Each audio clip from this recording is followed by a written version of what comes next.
Duck, the Great Western engine, worked hard in the yard at the big station. Sometimes he pulled coaches. Sometimes he pushed freight cars, but whatever the work, Duck got the job done without fuss. One day, Duck was resting in the shed when Sir Topham Hatt arrived. "Your work in the yard has been good. Would you like to have a branch line for your own?" "Yes, please, sir," replied Duck. So Duck took charge of his new branch line. The responsibility delighted him. The line runs along the coast by sandy beaches till it meets a port where big ships come in. Duck enjoyed exploring every curve and corner of the line. Sea breezes swirled his smoke high into the air, and his green paint glistened in the sunlight. "This is just like being on holiday," he puffed. "Well, you know what they say," laughed his driver. "A change is as good as a rest." Soon, Duck was busier than ever.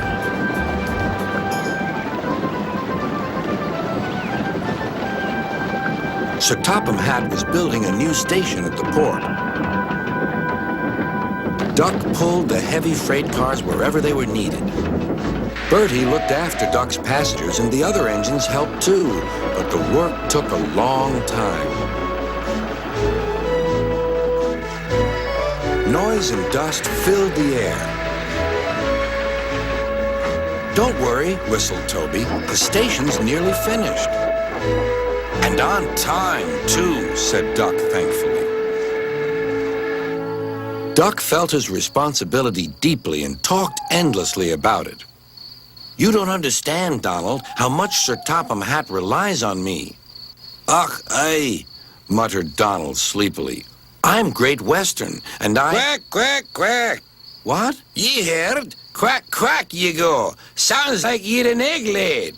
Now wheesht and let an engine sleep." "Quack yourself," said Duck indignantly. Later, he spoke to his driver.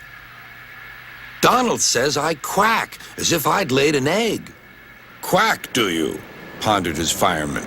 He whispered something to Duck and his driver.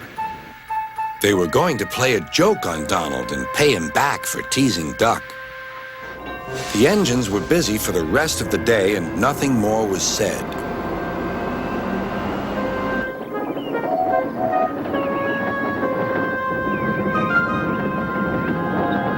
Not even a quack. But when at last Donald was asleep, Duck's driver and fireman popped something into his water tank. Next morning, when Donald stopped for water, he found that he had an unexpected passenger aboard. A small white duckling popped out of his water tank. "Now, who's behind this?" laughed Donald. The duckling was tame. She shared the fireman's sandwiches and rode in the tender.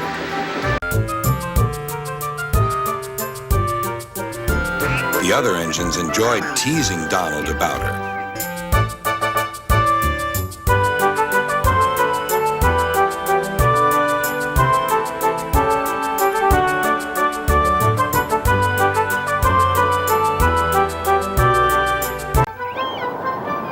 Presently, she grew tired of traveling and hopped off at a station, and there she stayed. That night, Donald's driver and fireman got busy, and in the morning, when Duck's crew arrived to look him over, they laughed and laughed. "Look, Duck, look what's under your bunker. It's a nest box with an egg in it." Donald opened a sleepy eye. "Well, well, well, ye must have laid it in the night, Duck, all unbeknownst." Then Duck laughed too. "You win, Donald. It'd take a clever engine to get the better of you." There's a pond near the duckling station. Here she often swims and welcomes the trains as they pass by. The station master calls her Gilly, but to everyone else, she is always Donald's duck.